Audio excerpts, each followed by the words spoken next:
martyrs seront-ils fusillés? La grâce adviendra-t-elle?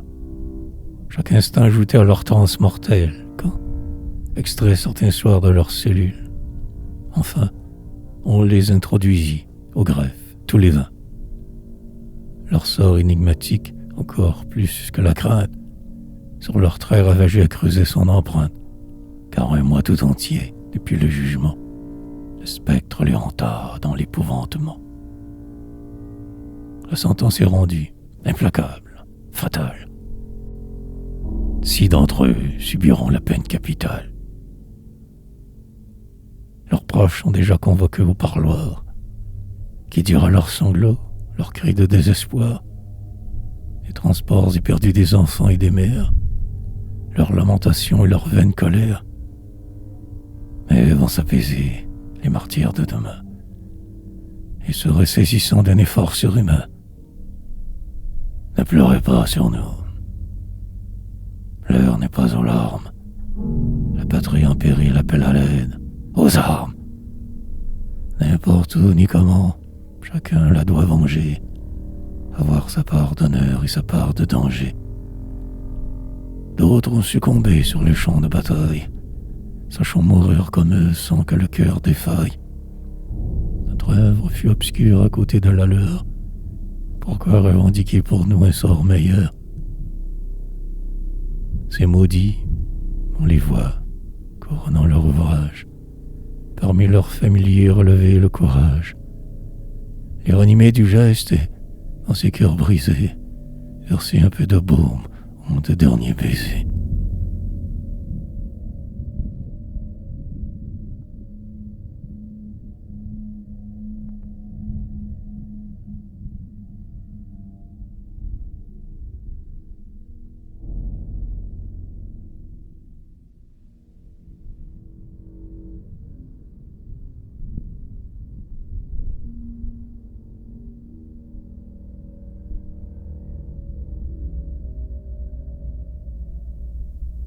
Alors la nuit est venue, et, d'une fois pareille, les 6, en oraison, prolongeront leur veille.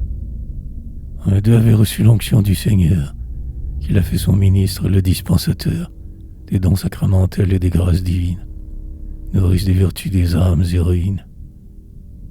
Son exemple appuyant son exhortation, leur enseigne le prix de l'immolation, et tandis que genoux en redit la prière, des agonisants bercent leur dernière, qu'on fait en se signant le chemin de la croix, que les actes, je t'aime, et j'espère, et je crois, exhalés d'un accent que la ferveur enfièvre, avec d'autres aveux s'échappent de leurs lèvres, il leur tarde de jouir les pas de leurs bourreaux. Tels les premiers chrétiens, derrière leurs barreaux, aspirés au moment d'être livrés aux bêtes.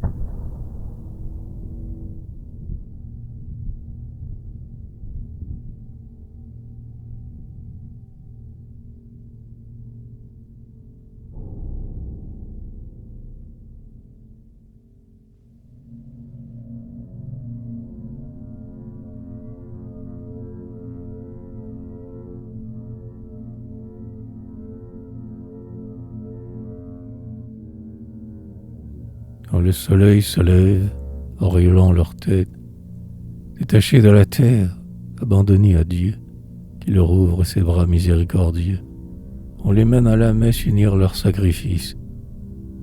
Il eût fallu les voir prosternés à l'office. Ces hommes que l'effroi ne défigurait plus, déjà marqués au front du signe des élus. La paix de l'au-delà tout entier les pénètre, lorsque, inclinés sur eux, leur complice, le prêtre, qui tantôt, dans leur rang, partagera leur faim, leur offre en viatique et le pain et le vin.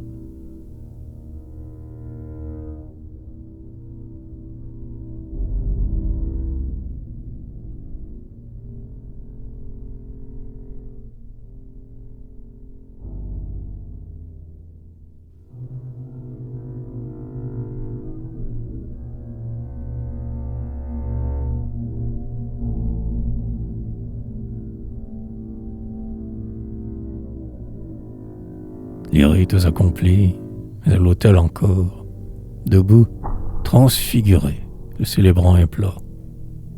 Sa supplication, s'exaltant par degrés, s'achève triomphale en un hymne sacré. Seigneur, daigne oublier les horreurs de jeunesse, quand leur nom, comme au mien, humblement je confesse. Ainsi, honneur, tu nous as fait savoir le jour et les minutes où nous allons avoir apparaître devant ta justice éternelle. Prisonniers libérés des attaches charnelles, de nous y préparer, tu nous laisses le temps. Nous venons donc à toi, contrits et pénitents. Ta justice n'est pas comme celle des hommes. Ce que nous avons fait, pensé, ce que nous sommes, tu le sais, ô mon Dieu, car tu lis dans nos cœurs. Les âmes qui vers toi vont s'envoler sont sœurs. Leurs destins sont pareils, leurs mérites les mêmes. Ouvre-leur tes parvis, tes gloires suprêmes. Que ta main les accueille et leur daigne impartir, pour prix de leur vertu, la palme des martyrs. Que tes anges, tes saints, les chefs de ta milice, que ta cour les escorte au sortir du supplice. Toi qui, sur le calvaire, au bon larron a dit, tu seras avec moi ce soir en paradis, toi qui versas ton sang sur l'autel à la messe. Permets-nous de compter sur la même promesse, et fais que notre sang, montant d'un autre autel, s'élève en holocauste à faire à l'immortel. Mais voici qu'on le presse, et pourtant il demeure. Et vous, Mère de Dieu, priez pour nous à l'heure de notre mort. Amen, on dit les moribonds, cependant que le glas martelet leur répond.